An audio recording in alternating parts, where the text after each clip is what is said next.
What's up, everybody? This is the dynamic duo of Brewers and Reviews 1776, Austin, Monty, and David Uffner.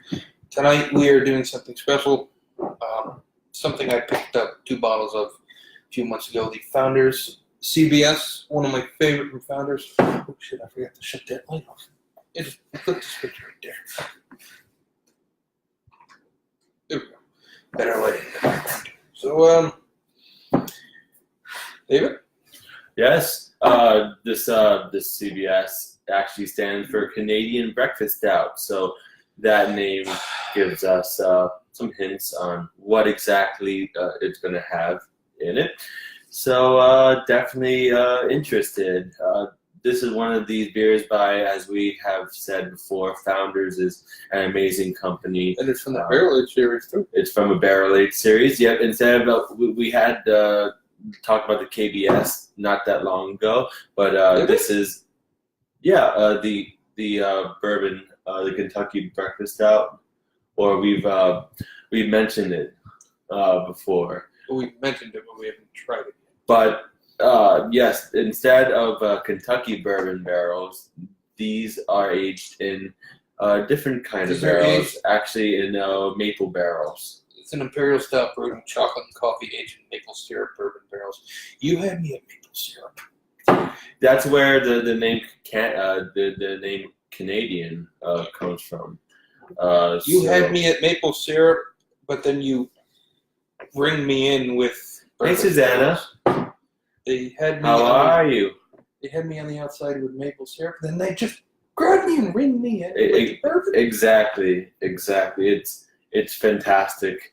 It's one of these beers that is over 11%. Another heavy hitter from a great company. So we showed you on one spectrum of what Founders brews in the solid gold. Now we're going to go to its bread and butter. It's mega super beers. And of course, we just said you had us at maple. Based on the country that thinks you had us at maple. So this is going to be once again. Remember, terrific. this is not. I'm not knocking Canadians, but this is based from a country where people think little round ham is bacon. Because technically, it all is just. Well, it's not a Canadian beer, that's for sure. So it's got a Canadian. It's an attempt to pay. That is a really nice ode nice label design, though. I will say that right there. To the roots of Canada's interests of maple, and it's just in a sense. Thank God for Canada. Thank God. Thank you, Canada. Oh yeah. Thank goodness, Canada for the for inspiration hockey of this beer. Thank God for Canada for hockey, maple syrup, and Labatt Blue. Yeah, it's one of those lagers out there that usually is much better. Stout. Labatt's. Oh, Labatt's. Yeah, Labatt's a good one. I know it's stout. It's an imperial stout. For a second, I wasn't 100% aware of it. Well, you had mentioned Labatt's, so I just wanted to throw that out. My go-to Canadian beer. That and Moosehead. Okay. Ooh, you can smell the maple. Ooh, you smell the maple a little with the chocolate.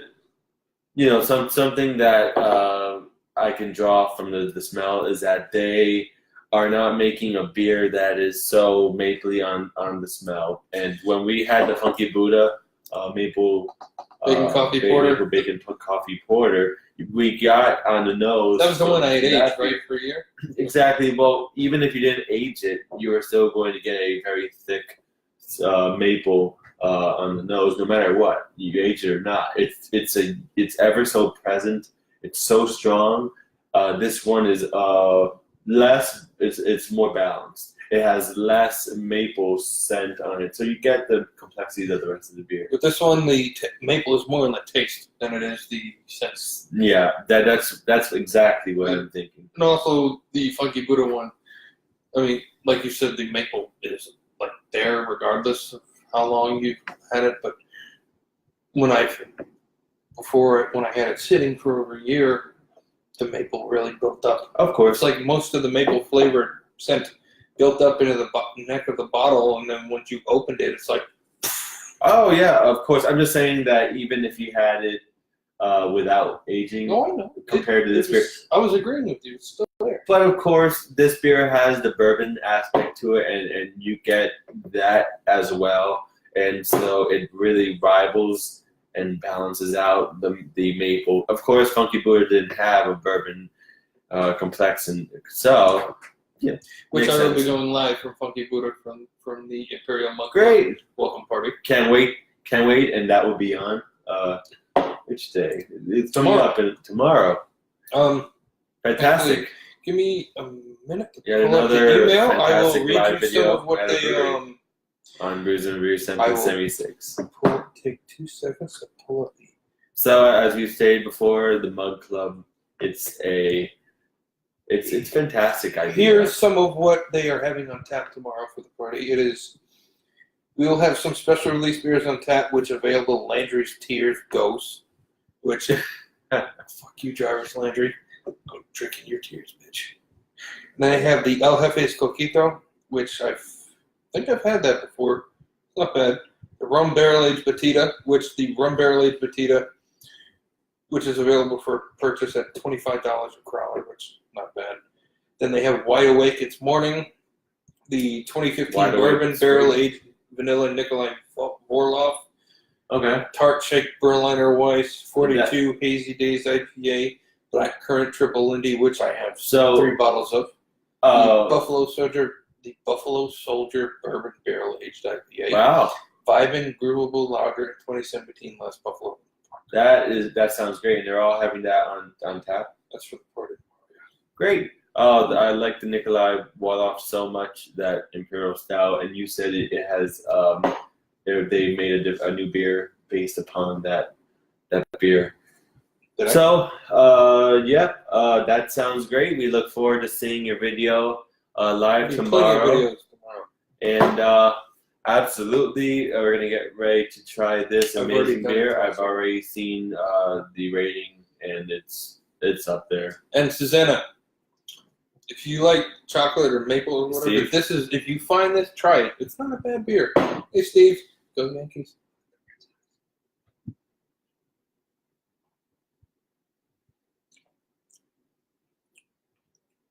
Not bad. Oh my gosh, yeah. Wow, you know what? Compared to the KBS, It's not too heavy. no, And it's not too light.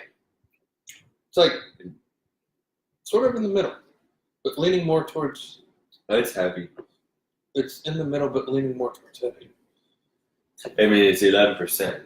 So I'm just throwing it out there. For an That 11.7 it's for an 11.7 beer. For an 11.7, it's not bad. It's not too boozy.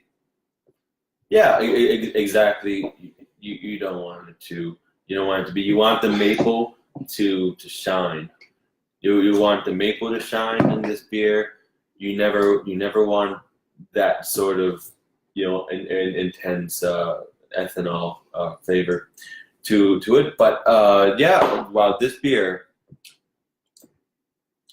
Oh, it's got a just, nice little malty aftertaste. It has a huge malty aftertaste. Actually, you have these. Maybe I'm just used to malts. You are really used to malts, but I tell you that beers like this, to like my uncle, for example, it just. Wait, which uncle? Uncle Stuart. Okay.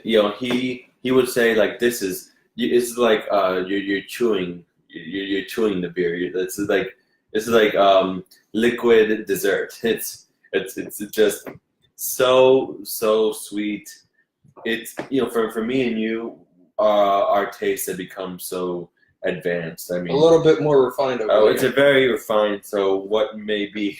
We're just two adults with refined taste. Exactly. We started this page because Exactly. two adults with beer. Right. But it's all a matter of perspective. But I would bet you top dollar that most people say this is a dessert inside of a glass, and some people might have a tough time finishing it. And However, you cannot say that it might not be enjoyable. Oh, it is rather enjoyable, and most people would be right. It basically is liquid dessert in a bottle. If I had to pick one food item to pair this perfectly with, chocolate chip pancakes. Yep, it's a typical breakfast beer, a breakfast-like Or beer. you can make like your own little. Put this in a pan on the stove. With some flour, maybe a little buttermilk, and make a sauce on it out of it, and then put it over the pancakes. You could cook with this. You can cook some delicious. Cook it on high. Too much might dilute the alcohol. Yeah, we were talking about what kind of beers that we would use in ice cream, for example, the top ice cream, and we were having the Oktoberfest. Well, this is kind of like the beer that would be optimal for that kind of thing. Perfect. Another one I would use would be the New Belgium Emperor HBA. Is that so? Yeah, because it doesn't want weed scented up. Good point. You caught me off guard there. We were talking about chocolatey caramel, and then all of a sudden you also mentioned what we would put in ice cream. Of course. So, wow, I mean, it really deserves its high rating on Beer Advocate. I'm giving this a 5. On Beer Advocate, it gets a 4.6. I'm just going to give it a 5. I mean, you can't ask for much more than what you're seeing or tasting right here. It's just a very rich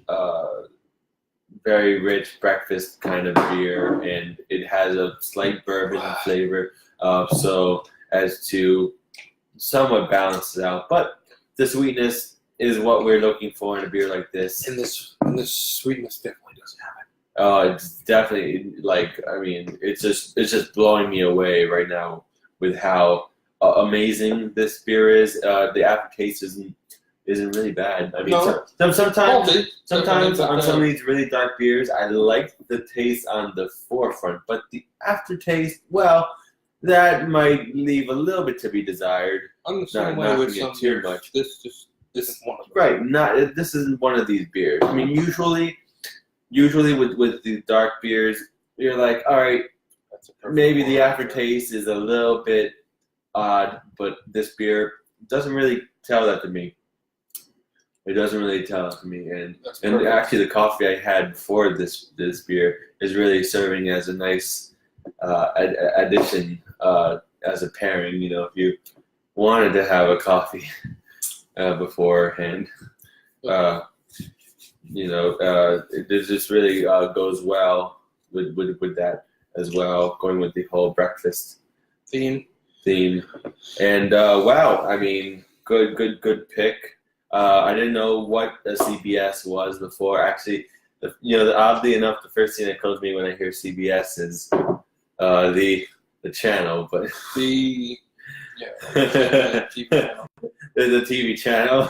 But after I looked up that it said Canadian Breakfast Stout, I was like, oh, okay. It told me more at first because I think that the name itself, whenever you say, hey, who wants some CBS, I think people have that confusion, that momentary confusion. It's like, what? What are you talking about? Oh, okay. Now, and that told me that, we're talking about possibly maple-like flavors, and it all made sense after that. It's great. Actually, I would like to possibly make something like a Vermont, call something a Vermont stout. Find some real Vermont syrup and make a clone out of this, perhaps, if possible. It's kind of like throwing around ideas, but sometimes maybe. The best ideas are drunk ideas. Yeah, not just nicknames, Well, right? It also depends on who you ask. But definitely interesting. I wonder what kind of syrup they use in this. But it'd be really interesting. Probably. Obviously, yeah, of course. But where does it derive from? I mean, possibly Canada. But I wonder where they get it. I wonder. It'll be nice to meet the founder's founder. They're still alive. Well, they are actually. Oh, they are? Actually 4 years ago, before I did not know that. before Better Beer Authority. Check it out on YouTube if you would like. Before it ended, James Knott did an interview with the Founders owner, and he went on the set. Actually, he went to him. They did a very nice interview, and if you're interested in learning more about the Founders Brewing Company, I'm just gonna put it out there. That was one of the last interviews that the Better Beer Authority had done at that time. So that was really interesting to me, struck me as well. And of course, Better Beer Authority is the inspiration for at least the thought back then about one day doing something like this. Yes. Yeah. So thank you. And if this thank you guys for the inspiration.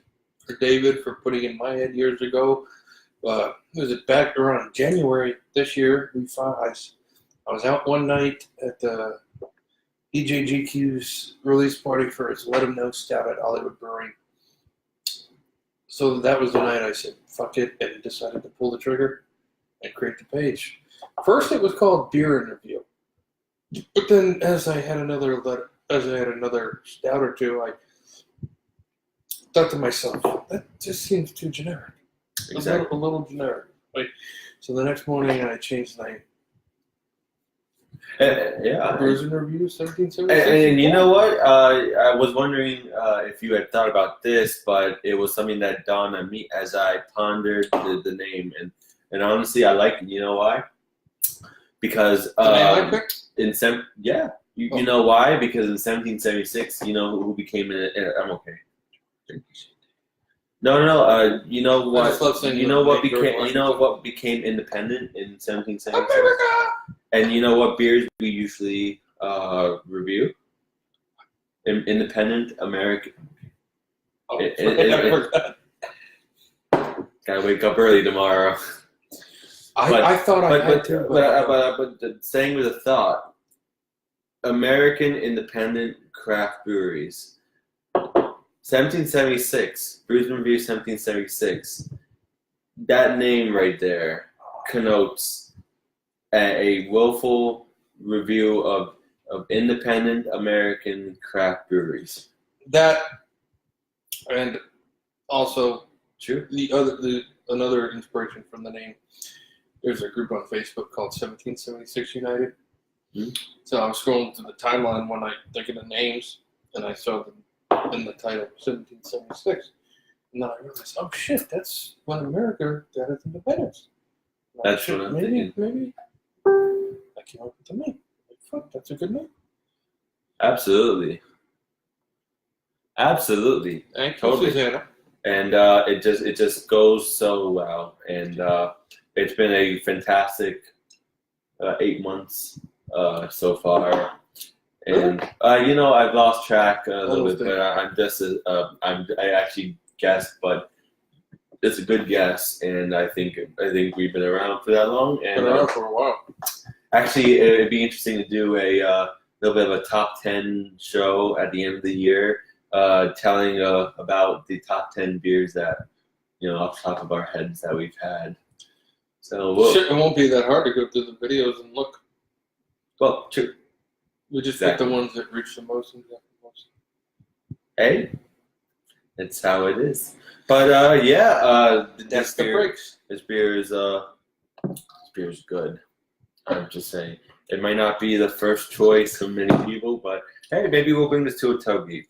And I'm a sucker for stouts aged in bourbon barrels. Oof. And in maple barrels. You betcha. Maple syrup bourbon barrels. Oh yeah. You had me at maple. I mean, you had him at maple. You had me at bourbon. I'm a stout guy, and when you're talking about stouts with amazing, extravagant flavors like maple, vanilla, chocolate in some ways. Porters and stouts are my top three favorites. I think that we've solidified our top three different styles. I think it's stouts, porters second, and Martins are the Oktoberfest third. Would you agree? Yeah, Safely? that's- And IPAs are next. I mean, fourth is not bad. It's fourth out of like 15 or 16 different styles that we can name off the top of our head. But definitely this beer, when it comes to Imperials, it has to be in my top 5. So, yep, gets a 5.0 on the Brews and Reviews scale. Cheers, everybody. Have a good night. Have a good night. Best way to end a Monday with some CBS. Absolutely.